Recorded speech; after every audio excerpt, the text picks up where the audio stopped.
Hi there. What I'm going to talk about today are my top 10 favorite puzzle games from the Nintendo DS.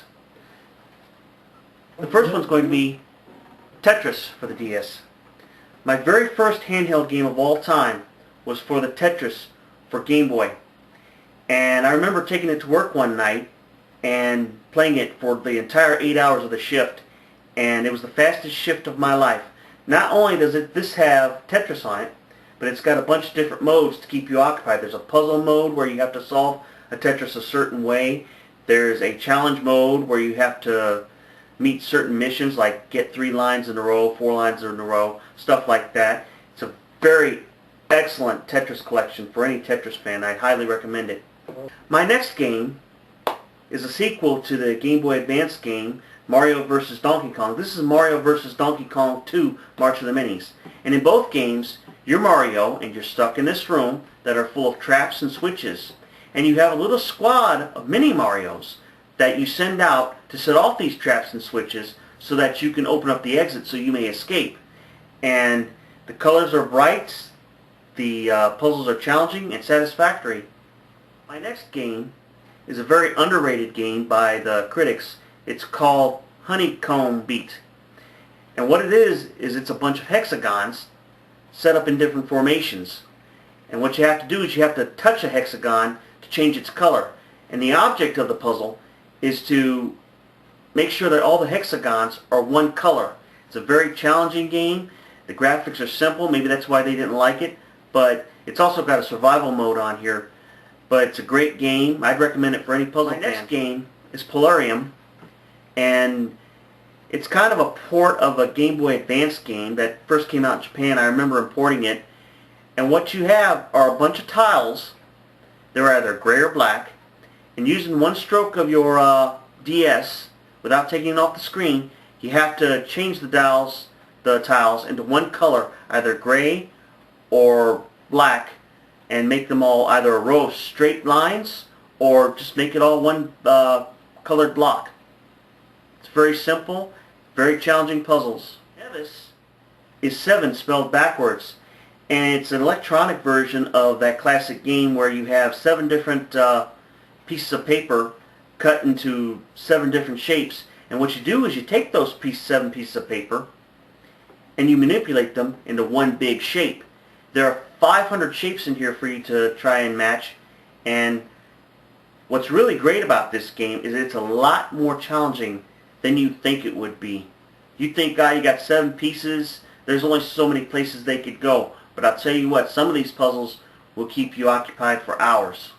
Professor Layton and the Curious Village is the first installment of the Professor Layton series. You're basically Professor Layton, and you go into this village to help find a treasure. And you meet a bunch of town folk, and they help you to find the treasure, but as they're helping you find the treasure, they're giving you brain teasers and puzzles for you to solve. Some of the puzzles are simple, some of them are really, really tough, but the animation in this game is fantastic. It's got anime-style graphics, and it's a wonderful game, especially for kids. It'll keep them occupied for hours, for a whole trip. And there you have it, Professor Layton and the Curious Village. I've got the sequel, Professor Layton and the Diabolical Box, but the story is just as good, but the puzzles are mostly multiple choice. And there's a few multiple choice puzzles on here too, but I like this version better. METEOS it's got that Luminous vibe to it. In fact, I think it's made by the same people who made Luminous. But anyhow, you manipulate bricks from the bottom of the screen. You slide them up with the stylus, and what you try to do is you try to match them up vertically or horizontally.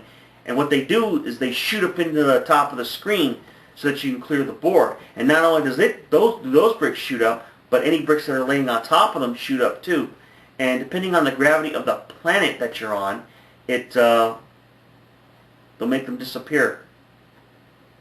But the graphics are bright and the music is fantastic, just like in Luminous.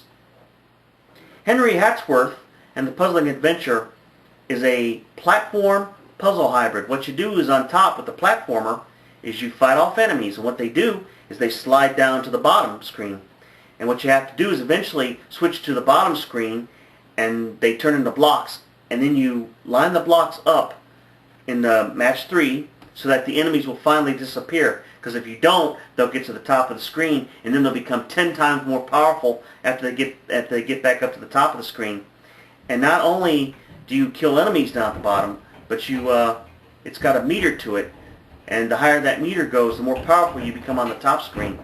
It's a very, very tough game from the get-go, but it's also very fun. I remember my thumbs and fingers just manipulating were just tired at the end of it all. PUZZLEQUEST Challenge of the Warlords is a RPG puzzle hybrid, and what you do is you take turns with your computer AI twisting gems and hopefully making match 3s with them. And each colored gem is a certain kind of mana, and every time you match 3, you get more of that mana so that eventually you can attack your foe with it. And there are skull-shaped gems as well, and you use those to directly attack your opponent. And it's an RPG as well. You gather up rewards, and you buy better equipment, you buy upgrades to go after bigger foes. And I prefer this version over to the PSP version because the AI version in this one is not quite so lucky as the PSP version. But if you're a puzzle fan and an RPG fan, it's a great game. I love it. I played it on a train going home one time, and I really enjoyed it. Killed a lot of time. Probably my favorite puzzle game for the DS, and it's a relatively new game. It's Might and Magic Clash of Heroes. And this too is an RPG puzzle hybrid. And what you do is you have a squad of soldiers at the bottom of the screen, and you line them up either horizontally to create a wall for defense, or you line them up vertically to get them ready to attack the enemy who's on the top screen. And there are also different missions you do too, to use them to unlock locks and hit switches and stuff of that nature. But you and the enemy take turns, and each turn you only have so many moves to manipulate the soldiers to match 3. And it's an excellent game. It's one of the best games of 2009. I don't know if a whole lot of people know about it. I've told everybody about it, but it's a great game. Okay, those were my top 10 favorite DS puzzle games of all time, and I hope you enjoyed the presentation. Your comments would be greatly appreciated. In the meantime, you have a great Easter, and God bless.